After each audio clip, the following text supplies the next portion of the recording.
L'auberge, c'est un endroit familial. La philosophie de l'auberge, c'est de travailler avec le plus de producteurs possible, régionaux, locaux. Donc Nancy s'est engagée à travailler avec 70 producteurs de la région.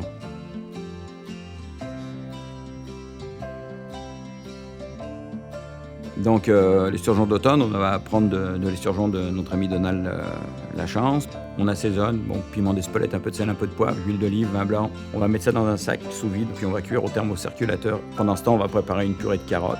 On va préparer nos courges poivrées, rôties au four. On va saisir notre esturgeon, des pommes aussi caramélisées, puis une vinaigrette à base de canneberge, balsamique et puis huile, romarin. On met avec ça, puis une escalope de foie gras poêlée dessus. Mais Donald, c'est un personnage. C'est quelqu'un c'est le seul que je connais dans la région qui pêche l'esturgeon. Dans nos plats cuisinés qu'on fait à la poissonnerie, que ce soit nos lasagnes, on fait des potes en potes, on fait toutes sortes de choses. Il y a toujours une base qui est de l'esturgeon à l'intérieur. C'est bien certain que c'est le produit qu'on veut valoriser le plus, qui est un produit qui n'est pas vraiment connu à travers le Québec, même si c'est un produit qui est unique presque à ici. Grâce à des collaborations comme la tienne, développer des beaux produits cuisinés à notre propre poissonnerie, c'est vraiment ça qu'on veut faire dans l'avenir. Allô, salut Charles, qu'est-ce que tu m'amènes de beau aujourd'hui? Ça va, chef? Charles, c'est quelqu'un qui est arrivé dans la région, puis qui a développé avec le moulin, avec sa farine, faire des pains. Il fait des pains au levain, il fait des pains qui sont délicieux.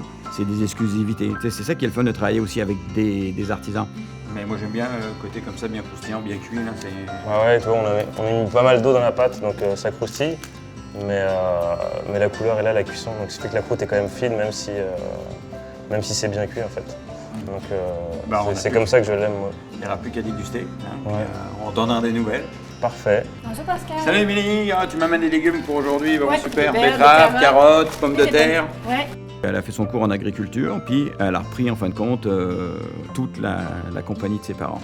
Fait que c'est sûr que c'est magnifique d'avoir quelqu'un dans la région comme ça, qui est juste à côté, puis qui te produit des légumes comme ça. On peut pas demander mieux. Ah non, mais je peux tout bouffer dans cette affaire là. Moi, ce que je veux dire. La buvette, en fin de compte, c'est des portions qui sont beaucoup plus petites qu'un plat normal, mais un petit peu plus gros qu'un tapas. Parce que le buvette, c'est quoi? C'est un échange. C'est de la convivialité et c'est du plaisir autour de la table avec plusieurs personnes. C'est de dire, tiens, on est 6, on prend 3 entrées, là on partage, on goûte tous un peu, tiens, moi je préfère ça, l'autre ça. Ça te permet une grande découverte, puis un grand plaisir. Tu sais, ça n'a rien à voir de ce qu'on faisait auparavant. Là, tu viens de faire exploser tout ça. Là. C'est vraiment magique. Alors ça fait quelque chose qui paraît comme normal parce que pour moi c'est la suite logique des choses, mais c'est vrai qu'il y a le petit plus de pouvoir travailler avec beaucoup d'artisans, de tous se réunir autour de la table pour pouvoir manger notre terroir et ce qui se faisait, je pense, avant. Santé à vous trois, hein, puis... merci chef. Merci à toi, Non, Pascal, voilà. pour tout ce que tu fais.